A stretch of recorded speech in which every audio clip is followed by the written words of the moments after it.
कर्मों का फल प्राप्त किए बिना कोई नहीं हो सकता मुक्त। कोई भी कर्मों का फल प्राप्त किए बिना मुक्त नहीं हो सकता। कर्म के आगे किसी का जोर तथा रिश्वत भी नहीं चलती। कर्म एक स्वतंत्र सत्ता है और जीव को प्राणियों को कर्म करने का स्वतंत्र हक है और कर्म फल भी कर्म स्वभाव से ही प्राप्त होता है।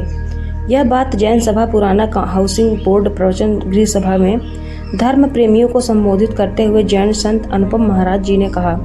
उन्होंने कहा कि कर्म का फल कोई परमात्मा नहीं देता। व्यक्ति जो करता है उसे वही मिलता है। अच्छे कर्म करता है तो अच्छा फल मिलता है और बुरे कर्म करता है तो बुरा फल मिलता है। पका हुआ आम कभी कड़वा नहीं हो सकता, वो सदैव मीठा ही रहता है। आपके कर्मों का फल इस प्रकार से आपको मिलता है जिस प्रकार से सैकड़ों गायों की झुंड में नवजात गाय का बच्चा अपनी माँ को कहीं से भी ढूंढ निकालता है, चाहे गाय कितनी भी हो। इस प्रकार जो अच्छा काम करेगा उसे अच्छा फल अवश्य मिलेगा और जो बुरा काम करेगा उसे बुरा फल एक न एक दिन जरूर मिलेगा। इसी प्रकार से एक अच्छे कर्म का फल हमेशा सुखदायी होता है। इसलिए हमें सर्वदा अच्छे कर्म, श्रेष्ठ कर्म, उत्तम कर्म जिसमें आत्मा को सुख हो, आत्मा की मुक्ति हो और सर्वजन के लिए हितकारी हो, ऐसा श्रेष्ठ कर्म सदैव करना चाहिए।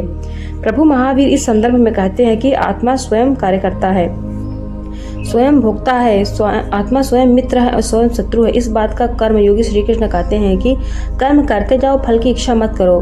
अच्छे बुरे कर्मों का फल तुम्हें स्वयं ही मिलेगा। इस बात का भगवान बुद्ध कहते हैं कि अच्छे कर्मों का परिणाम अच्छा ही होता है और बुरे कर्मों का परिणाम बुरा ही होता है। संत ने कहा कि व्यवहारिक दृष्टि से कोई मनुष्य मदिरा पीने का कर्म करता है तो मदिरा पीने का परिणाम उस मनुष्य को मिलता है। इसके विपरीत कोई व्यक्ति शहद पीने का कर्म करता है तो उसकी जीवन मीठी हो जाती है। इस प्रकार से जब सब कर्मों का अनुसार अपना होता है वह अपने कार्य अनुसार स्वभाव छोड़ता है। उन्होंने कहा कि बुरे कर्मों का त्याग करना चाहिए तथा अच्छे कर्म सदैव करने चाहिए।